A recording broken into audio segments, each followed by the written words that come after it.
Nous fêtons les 90 ans de l'ordination du tout premier prêtre du Bénin, le père Thomas Molero. Il est ordonné le 15 août 1928 à Ouidah.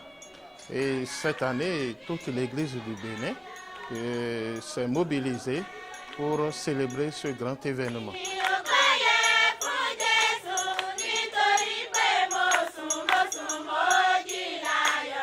Il a été curé ici pendant un quart de siècle, de 1930 à 1955.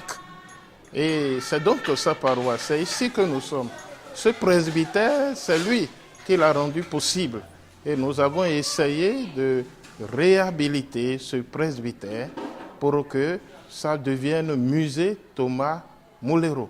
Et pour lancer l'année Molero, c'est-à-dire les 90 ans du sacerdoce du père Molero, Monseigneur François Nyokoso a choisi de venir ici même, là où il est resté pendant un quart de siècle, pour que tout le diocèse ensemble, on puisse lancer l'année Molero. Il faut reconnaître que c'est une grande fête pour chacun, pour tous, surtout pour ceux-là qui l'ont connu. C'est un prêtre infatigable. Et il avait une expression très forte sur les lèvres, le père Thomas Molero, c'est « la providence de Dieu ne m'a jamais fait défaut ». Il n'avait rien, mais il comptait sur tout. Il comptait sur Dieu en tout. Quand il monte sur ce vélo, il pouvait faire des milliers de kilomètres. Il pouvait même se retrouver à Malanville. Il y va. Voilà ce qu'il utilisait. Ce n'est pas des chasubles de notre temps, mais c'est des chasubles très jolis. On voit qu'il a le goût, la beauté liturgique. Et tout y est. Alors, vous aurez constaté dans les salles que tout ce qui relève du travail de la plomberie n'est pas encore fait. Nous avons besoin encore beaucoup de soutien par rapport à ça. Parce que qui connaît cet ancien presbytère du père Molero s'étonne merveilleusement de voir l'éclat qu'on lui a porté. Il faut rendre grâce à Dieu et rendre grâce à chacun et tous, à toutes les personnes de bonne volonté qui ont contribué à la réalisation de ce joyau. Nous voudrons marquer son passage ici. Et c'est pourquoi on a ce musée qui désormais portera son nom, musée Thomas Molero. Et les fidèles sont contents et voyez les anciens parler et ils sont émus de voir que cet ancien presbytère presque délabré, presque délaissé, cet ancien presbytère devienne alors quelque chose de neuf, quelque chose de beau. Notre souhait, c'est que ça soit un musée comme les grands musées du monde et que plusieurs viennent ici découvrir là où est resté le tout premier prêtre du Bénin et qu'on vienne ici en pèlerinage.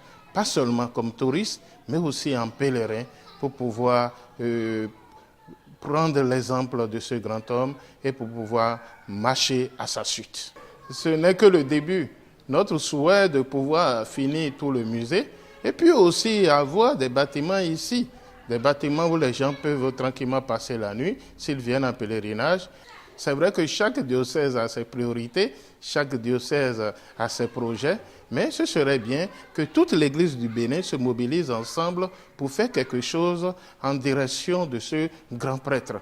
Et donc, nous sollicitons les aides un peu partout, et partout où cela pourrait venir, alors ce serait une bonne chose pour nous, et que chaque diocèse puisse contribuer à la réalisation de ce musée. C'est l'idéal. Alors, nous continuons de prier le Seigneur et nous savons que tout se passera bien pour nous. Et tout cela, c'est une action de grâce au Seigneur et nous remercions le Seigneur pour ses bienfaits et nous continuons toujours de compter sur la providence partout dans les diocèses du Bénin et ailleurs pour que Dieu nous vienne en aide et que le projet que nous avons sur Père Thomas Molero puisse se réaliser véritablement. Et tous ceux qui nous suivent, je voudrais commencer par les remercier et puis leur dire que Dieu les aime et que le Père Thomas Molero les aime et intercède pour eux du haut des cieux, alors qu'ils pensent toujours à ce premier prêtre du Dahomey et toutes les fois qu'ils ont quelque chose à faire pour garder la mémoire de cet homme, qu'ils n'hésitent pas. Que Dieu vous bénisse tous.